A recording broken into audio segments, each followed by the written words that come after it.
could you ask him, when it comes to the relevance or the importance of working on the creation of an enabling environment, what are the experiences in engaging adult stakeholders, those who influence boys? Kailash ji, आप वैसे अंग्रेजी बहुत अच्छे से समझ लेते हैं, तो मुझे कुछ बोलने की आवश्यकता नहीं है। I am so sorry, friends, for your inconvenience. I am comfortable in Hindi, so I will speak in Hindi, and I would request Manjari ji to translate afterward. Please. तो नमस्ते सभी साथियों को, क्योंकि टाइम बहुत कम है और जो किशोरों के साथ हमारे काम करने की यात्रा और जो अनुभव है वो थोड़ा लंबा है, क्योंकि जतन संस्थान ने आज से कोई 24 बरस पहले किशोरों के ग्रुप बनाने, उनके साथ नियमित बैठकें करने और जीवन व्यवहार से जुड़े हुए विषयों पर ट्रेनिंग्स ऑर्गेनाइज करने के साथ में अपना काम शुरू किया था। यूनिसेफ का इसमें बहुत महत्वपूर्ण योगदान रहा है, क्योंकि उन्होंने हमारा सपोर्ट किया है, हमारे काम को आगे बढ़ाया है। जिन विषयों पे हमने ट्रेनिंग्स ऑर्गेनाइज की हैं वो रिप्रोडक्टिव हेल्थ और जेंडर हमेशा उसमें बहुत इंपॉर्टेंट रहे हैं, और इनका प्रभाव मैं आज जो किशोर हमारे साथ जुड़े थे उनके जीवन में स्पष्ट तौर पे देख पा रहा हूँ। तो साथियों, आप कल्पना करिए कि कोई किशोर इन मुद्दों पर अपनी समझ बनाने के बाद जब इसको अपने व्यवहार में शामिल करने का डिसीजन लेता है और अपने घर पे किचन में काम करना चाहता है, तब सबसे पहला चैलेंज उसको अपने माता पिता से इस डायलॉग के साथ मिलता है कि तुम रसोई में क्या कर रहे हो, छोड़ो, ये तुम्हारा काम नहीं है। तो यहाँ पर आपके द्वारा जितने भी कोशिश की गई है, जितना भी प्रयास किया गया है, उसका स्पष्ट आकलन आपके सामने आ जाता है और आपको आपके कार्यों की रणनीति में माता पिता को, पेरेंट्स को, टीचर्स को, कम्युनिटी को और सिस्टम को शामिल करने के लिए मोटिवेट करता है। साथ ही आपकी सीख में बढ़ोतरी करता है कि ये जो प्रक्रिया है ये मानसिकता को बदलने की प्रक्रिया है, और इसमें केवल किशोरों में बदलाव लाने से काम नहीं चलेगा। बदलाव लाने के लिए हमको इन सबको साथ लेकर चलना पड़ेगा। ये सारे एक्सपीरियंस थे जिन्होंने हमको प्रेरित किया कि अपने कार्यक्रम में हम पेरेंट्स को जोड़ें, टीचर्स को जोड़ें, कम्युनिटी को जोड़ें, और खास तौर पर कम्युनिटी के पंच सरपंच को, धार्मिक गुरुओं को, मीडिया को, इन लोगों को जोड़ें और उन डिपार्टमेंट को जोड़ें जो इस मुद्दे पे हमारे साथ में काम कर रहे हैं। सबसे पहले मैं घर परिवार और माता पिता के साथ बात करूंगा। जब हमने उनके साथ काम शुरू किया इस अनुभव के बाद में और उनसे मिले, उनको बैठकों में जोड़ा, तो हमने सबसे पहले ये पाया कि उनका इंटरेस्ट बैठकों में या तो नहीं है या बहुत कम है। ज्यादातर माता पिता अपने बच्चों के मन में जो उलझन चल रही है उससे वाकिफ ही नहीं है। कई लोगों को तो अपने बच्चे की शिक्षा के स्तर की भी जानकारी नहीं है कि वो कौन सी क्लास में पढ़ रहे हैं। तो हमें लगा कि यहाँ पे पुरानी पद्धतियों से काम बिल्कुल भी नहीं चलेगा, और हमने कुछ ऐसी नई एक्टिविटीज डेवलप करी जो माता पिता को इस बात का एहसास दिलाए कि अपने बच्चे को जानना जरूरी है, पहचानना जरूरी है, और कहीं कहीं पे बच्चे को मानना भी जरूरी है। साथ ही उनके साथ समय गुजारना भी बहुत जरूरी है। तो मारा टाबरसु मारी पहचान एक लोकल भाषा है, जिसका मतलब है कि मेरे बच्चे से मेरी पहचान। तो ये जो फॉर्मेट है ये एक ऐसी एक्टिविटी का एग्जाम्पल है जिसमें आप बच्चे की पसंद और नापसंद, उनकी दिनचर्या से जुड़े हुए सवालों का जवाब देते हो, और बहुत रुचिकर तरीके से उसमें पूछा गया है। इसके बाद हमने जो भी मीटिंग आयोजित करी इस प्रपत्र का यूज करने के बाद, तो हमने देखा कि उन मीटिंग्स में, उन सम्मेलन में पेरेंट्स न केवल जुड़े बल्कि उन्होंने अपना पार्टिसिपेशन सुनिश्चित करने के लिए उस कार्यक्रम में आने जाने का किराया लेने से साफ मना कर, हमारा कार्यक्रम है, हमारे बच्चों को जाने का कार्यक्रम है, इसके लिए हमें पैसा नहीं चाहिए। ये एक्सपीरियंस मेरे लिए बहुत ही चौंकाने वाला था। हमने महसूस किया कि किशोरों के साथ जो पेरेंट्स हैं उनके रिश्ते अब मजबूत होने लगे हैं, और अब वो खुद ही अपने बच्चों को किशोर बैठकों में भाग लेने के लिए प्रेरित करते हैं। तो ये हमारे लिए बहुत सारी यहाँ पे लर्निंग हुई माता पिता के साथ काम करते हुए।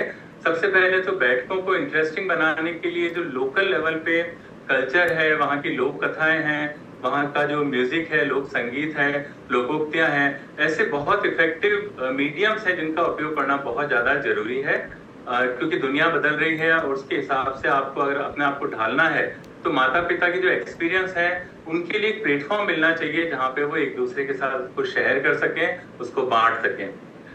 हमने ये भी देखा है कि हर एक माता पिता, सभी माता पिता अपने बच्चों को बेहतर ढंग से समझना चाहते हैं और उसको समझते हुए अपने कार्यक्रम में अभिभावकों की सहभागिता को हमको निश्चित भी करना चाहिए।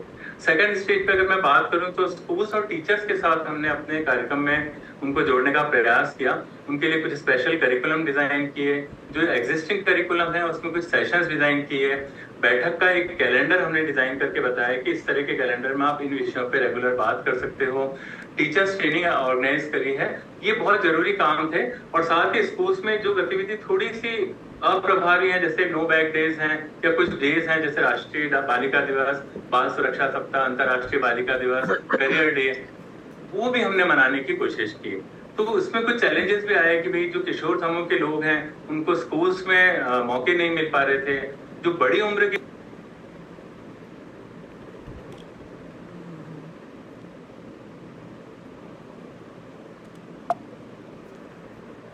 म्यूट हो गए हैं आप कैलाश जी। कैलाश जी आपकी आवाज नहीं आ रही है, आप म्यूट हो गए हैं। अच्छा, अब आ रही है? जी जी। पता आप नहीं कैसे टीचर्स के बारे में बात कर रहे थे कि कैसे आपने उनके लिए कैलेंडर्स, ट्रेनिंग और स्पेशल डेज ओके। का सेलिब्रेशन हमने उनके दिखाया। साथ में, बिल्कुल, ये हमने उनके साथ में जोड़ा। इन कामों में कुछ चैलेंजेस भी हमारे सामने आए। इनमें किशोर समूह के किशोरों को, जैसे जो हमारे से जुड़े हुए थे, उनको स्कूल्स में मौके नहीं मिल रहे थे।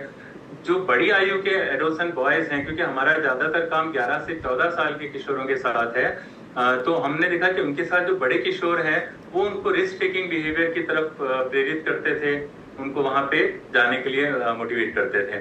तो हमारी लर्निंग ये भी रही है कि अगर हम कक्षा में उनका एक अच्छा बेहतर प्रदर्शन हो सके, स्कूल में उनकी रेगुलर अटेंडेंस हो सके, स्कूल में छात्रों के लिए बेहतर एक डिसिप्लिन बिहेवियर वो अगर लेके आ सके, तो उनका क्या फायदा है उस पे प्रकाश डालना बहुत जरूरी है, ताकि स्कूल के टीचर्स और जो प्रिंसिपल्स हैं वो हमारे साथ जुड़ सके, उनके लिए जरूरी भी है। जिस तरह के कैलेंडर और बहुत सरल संदर्भ सामग्री हमने बनाई और उनका प्रयोग किया, उससे हमें लर्निंग मिली कि इस तरह की सरल सामग्री को ज्यादा से ज्यादा यूज करना चाहिए, जो उनके करिकुलम में और लोगों को जोड़ने में, खासतौर पे किशोरों को जोड़ने में मदद कर सके। एक्टिविटी बेस्ड जो सेशन है उनको ऑर्गेनाइज करना बहुत जरूरी है, ताकि दोनों का जुड़ाव बना रहे, टीचर्स का भी और स्टूडेंट्स का भी। मैं थोड़ी सी कम्युनिटी के बारे में बात करना चाहूंगा कि जब हमने कम्युनिटी को अपने प्रोग्राम से जोड़ने का सोचा, तो इसमें हमने जो जनप्रतिनिधि हैं, कुछ धार्मिक गुरु हैं, मीडिया है और कुछ प्रभावी लोग हैं जिनकी बात समुदाय में मानी जाती है, उनको हमने अपने कार्यक्रम में जोड़ने की पूरी कोशिश की। इसके लिए हमने पंचायत लेवल पे एक डायलॉग आयोजित किया, मीडिया वर्कशॉप आयोजित की, जो धर्म गुरु हैं उनके साथ में एक संवाद आयोजित किया, इस तरह की एक्टिविटीज की और उनके साथ में रेगुलर तौर पे संपर्क जारी रखा, डिपार्टमेंट में जाके उनको जानकारी दी और छोटी छोटी जो एक्टिविटी हम ऑर्गेनाइज करते थे, जैसे तरुण तरंग है, तो हम कोशिश करते थे कि आपके गांव में आयोजित हो रही है, आप आगे देखिए तो सही कि किशोर क्या कर रहे हैं यहाँ पे, तो उसमें उनको जोड़ने की कोशिश की है। उसके अलावा खास तौर पे जो विमेन रिप्रेजेंटेटिव है, इलेक्टेड विमेन रिप्रेजेंटेटिव, उनको जोड़ने को हमने बहुत ज्यादा मोटिवेट किया कि आप भी जोड़िए और देखिए कि आपकी पंचायत में ये किस तरह मददगार साबित हो सकते हैं। तो कम्युनिटी के साथ काम करते हुए हमें काफी कुछ सीखने को मिला। पहली बात तो सोशल एक्शन प्रोजेक्ट्स जो हैं वो हमें लग रहा था कि बहुत यूजफुल है कम्युनिटी में काम करने के लिए, और जब किशोर जुड़ते हैं किसी कार्यक्रम से तो वो उसको व्यवहार में लाने के लिए इस तरह के एक्शन प्रोजेक्ट का इस्तेमाल करते हैं। मीडिया को सेंसिटाइज करने के बाद हमने महसूस किया कि जो न्यूज़पेपर्स हैं उसमें जेंडर फ्रेंडली न्यूज़ देना बहुत जरूरी है, क्योंकि जो मीडिया की समझ है वो जेंडर स्टीरियोटाइप से जुड़ी हुई बातों पर है, तो उसमें उनकी अंडरस्टैंडिंग को डेवलप करना जरूरी है और उससे जुड़ी हुई जो टर्मिनोलॉजी है खास तौर पे उसको ज्यादा से ज्यादा बढ़ावा देना जरूरी है, क्योंकि उसकी काफी कमी है अभी मीडिया में। मानसिकता में बदलाव लाने के लिए जो प्रयास किए जा रहे हैं उस पर हमारी समझ बढ़ाना बहुत ज्यादा जरूरी है। ये हमको लगा गांव में धर्म गुरुओं से संवाद करने के बाद में, क्योंकि अब हमने देखा कि जब हम 2-3 बार उनसे मिले, उनसे बात की, बालिका शिक्षा के महत्व पे ज्यादा बात हुई, तो वो उसको बढ़ाने के लिए गांव में संपर्क करते हैं और बात कहते हैं कि सब बच्चों को स्कूल से जुड़ना चाहिए और उनको उनको अपनी शिक्षा पूरी करनी चाहिए। तो बहुत आसानी से आप उनके साथ संपर्क करके उनकी मानसिकता में बदलाव ला सकते हो। जरूरत केवल रेगुलर जुड़ने की है। और खास तौर पे हमने ये भी देखा कि जब हम मर्दान की या पुरुषत्व की भावना की बात करते हैं, तो ये जो कॉन्सेप्ट है वो थोड़ा कॉम्प्लिकेटेड हो सकता है, थोड़ा विवादास्पद भी हो सकता है। लेकिन एक बात ऐसी है जिस पे आम सहमति है कि सभी लोग महिलाओं के खिलाफ जो हिंसा है उसके तो खिलाफ हैं, और इस पे सब सहमत हैं कि इसके ऊपर काम किया जाना चाहिए। और अगर बच्चों को शुरू से सिखाया जाए कि भाई आपको महिलाओं की इज्जत करनी चाहिए, उनकी गरिमा का सम्मान करना चाहिए, तो फिर डेफिनेटली वो एक सेंसिटिव पुरुष के रूप में आगे जाके विकसित होते हैं। इस बात पे सब सहमत हैं कम्युनिटी के लोग, इससे उनको जोड़ने का काम किया। जहां तक सिस्टम के साथ काम करने की बात है, तो कुछ डिपार्टमेंट्स हैं जो इस मुद्दे को लेकर काफी काम कर रहे हैं। इसमें एजुकेशन डिपार्टमेंट है, महिला अधिकारिता विभाग है, राजीविका है, पुलिस डिपार्टमेंट है, सामाजिक न्याय विभाग है। इनके जो चलते हुए कार्यक्रम है उनके साथ हमने ट्रेनिंग्स, खासतौर पे की रिसोर्स पर्सन ट्रेनिंग्स, राजीविका के लिए एमटीज को ट्रेनिंग देना, इस तरह से हम ट्रेनिंग से जुड़े हैं। और यहाँ पे हमको ये थोड़ी सी चुनौतियां ये आई कि हमने देखा जो ऑफिसर्स हैं, गवर्नमेंट ऑफिसर्स, उनका थोड़ा सा रवैया ट्रेनिंग्स के प्रति कहीं कहीं हमें उदासीन दिखा। और कुछ ऐसे अधिकारी जुड़े जिनका इंटरेस्ट इस मुद्दे पर नहीं होकर, ट्रेनिंग पर नहीं होकर एडमिन कामों में जाता था। तो अधिकारियों का जेंडर से जुड़ी अवधारणाओं को सहजता से नहीं लेते हुए जिस तरह से विरोधाभास किया गया, उससे भी हमको बहुत लर्निंग मिली कि हमको दोबारा इस पे काम करने की जरूरत है। क्योंकि अगर हम कोई ट्रेनिंग लेके जा रहे हैं तो हम पूर्व धारणा से लेके नहीं जाए कि ये डिपार्टमेंट क्योंकि इस मुद्दे पे काम कर रहा है तो जरूरी नहीं है कि उस मुद्दे पे डिपार्टमेंट के हर व्यक्ति की समझ हो सकता है हमको शुरू से उनके साथ काम करना शुरू करें।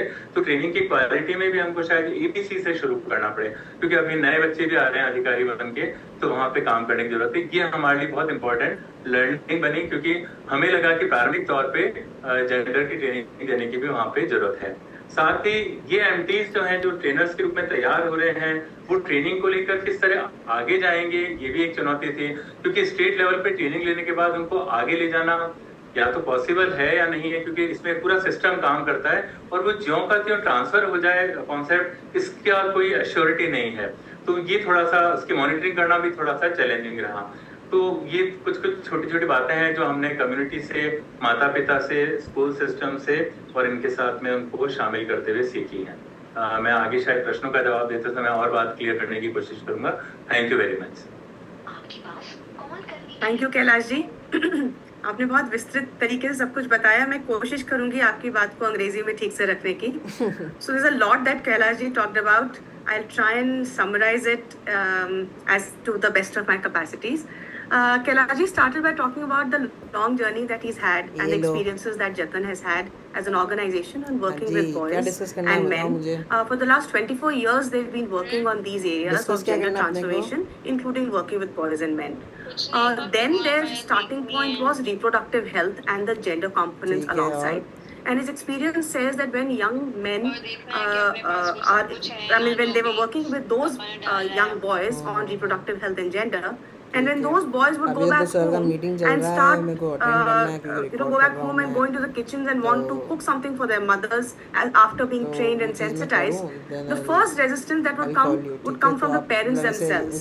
So that was the first stone wall, first barrier. So all the effort that goes in changing the mindsets of boys may come to a huge resistance unless parents and other people around them are not parents, teachers, communities, leaders and other duty bearers are also not engaged with, and that is what inspired them to start working with the rest of the stakeholders as well.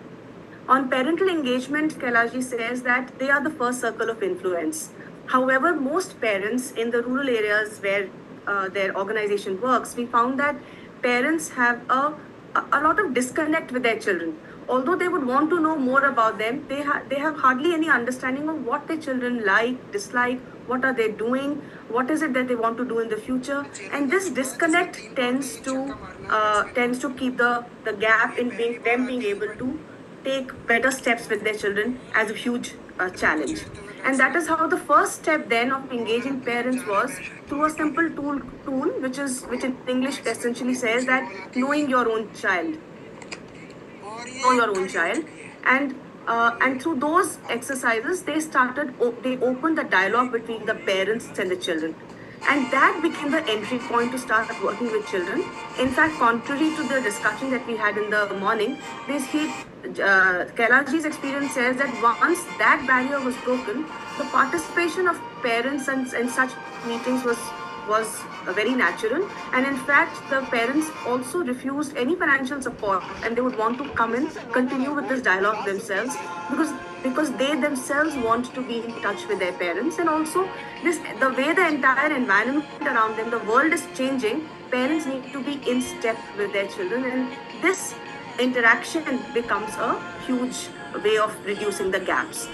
And what the organization Jatan Sansthan has done is that they've used the various opportunities of the local cultural celebrations, folklore, folk music, local contextual languages, etc., and emotional referencing to meet the interests of both of the parents on these lines and try and influence them.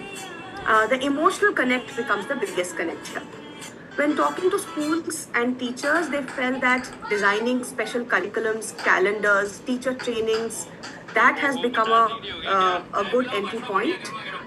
They found that a lot of times there are many events that are mandated for celebration. However, they are not done to the best quality. So Jatan tried to demonstrate it in the field using the gender transformative interactive interventions, and then that became the basic guidelines, and it became easier for the teachers to pick them up and scale them up themselves. Also in the school, the classroom behavior, the behavior in school itself, and the propensity of the older boys to influence the younger ones into risky behavior, those are serious concerns of the teachers themselves.